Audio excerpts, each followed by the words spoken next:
Hello, everyone. My name is Sabriaya Shipley. I am a poet, educator, ethnographer. I am the co-creator of Generational Feasting. I think my Aquarius brain is going to say, expand with balance.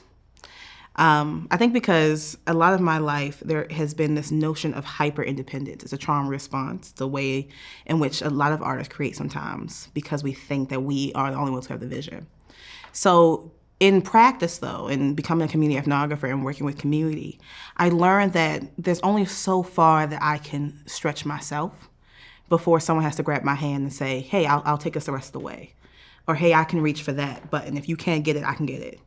And with that comes the balance of it, right? So as I expand my career as an artist or expand myself as a person or a being, there's a lot of things that I am holding. And I had to learn that I wasn't holding all of them by myself. If anything, there's that quote that says that, I stand upon, people's shoulders, right? Or Maya Angelou's quote of, I come as one, but I stand as 10,000. It has never been more true for me as I've grown older and realized that a lot of the things I do are because my mother put this in place for me to have as practice. Or there's a great-great-great-grandmother who, comes through and speaks to me in ways that the Spirit guides me to know how to educate this classroom or how to create this project. So with that becomes the knowledge of expansion being this all-inclusive thing where somebody might massage your limbs so that you can stretch more and step further. You know what I'm saying? And then acknowledging that balance within expansion is this notion of really, truly examining who you are in your place in the community.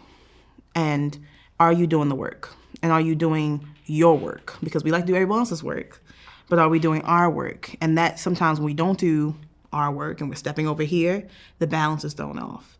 So I think that's a lot of times where artists get caught up in that hyper-independence is we don't acknowledge those two things. A lot of my work looks back on the history of the Black child.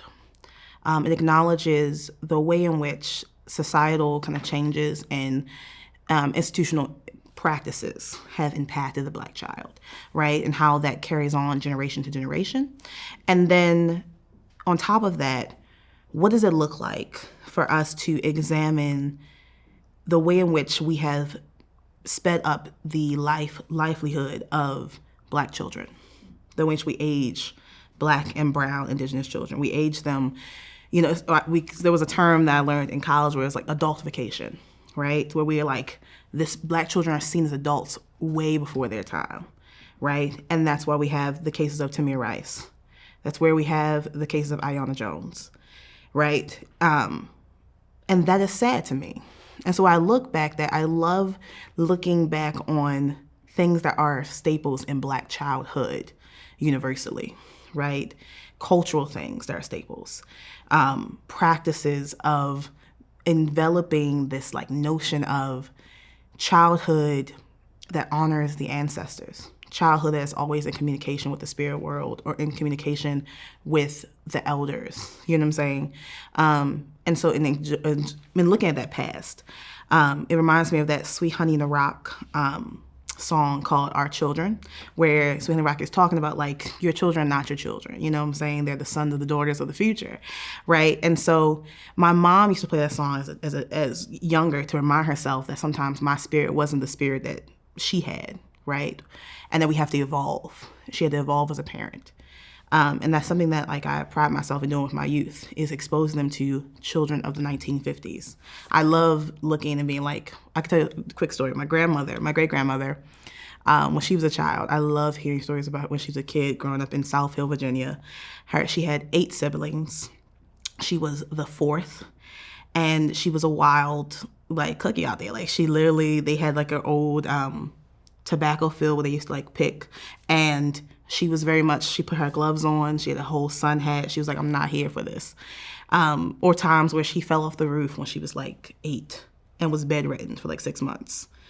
The last thing that I really remember her telling me was this story, and it was close to her time when she passed away, where she cut the tires of her teacher who came to visit her after she had disciplined her. And I found this hilarious. She was like, no, it was a serious business. I didn't know why she showed up. I told her, don't come to my house. And I was like, listen, she was like, I slashed them tires. And that's all it was. And to me, it was envelopment of like I saw the young girl on her face. And I really loved that moment. And I think every adult deserves to revisit their childhood in that way. If I view my work as an offering, I tend to give from my head. And it's the visions that I have, the visions of what I see the community being able to access and be. But I've learned to sometimes ignore my head and give with my heart. And to know, like, again, with balance, and to know when to give with my head, when to strategize, when to be able to play the systems in that way. I'm really good at like making sure I can think about ways in which we can get around the infrastructures that are set to oppress us. And then my heart comes into place when it comes to my community. I think a lot of times when we give offering, we need to know who we're offering to. So if I'm giving an offering to my youth in this space, my youth get my heart. My executive director gets my head, right? And also gets a little bit of my ego, right? And my boundaries. My youth, they get everything. They get my body, my hugs, everything, right? So I've known to split the difference. There used to be a time where I didn't, where I was giving too much head to my youth, and they were like, we don't feel like you're connected to us. And I'm like, oh, let's work with that. Let's change that, because you deserve my heart, right? And then not bring my heart into meetings or to spaces that were white-centered and did not deserve my heart. So I didn't take it personal when my offering was on the table. And that came in place where I learned we talk about like expanding as artists. I learned in this past year how to get up from the table when love was no longer being offered. And to recognize that my heart shouldn't have been on the table in the first place, right? And I think that vice versa, a lot of artists that do work need to also examine, right? How, when they're giving their art, how much of it is from their heart? Because I love art that I love the gushy, good feelings, art or vibe and yada yada, but I really do value the art that is deep, emotional, raw. I want to see the tears. I want to see the anguish and the pain, because those are also a part of the balance of what we're seeing, right? And I think a lot of art today, there are a lot of artists who want to capture the three-dimensional of what we are as artists and who we are as people.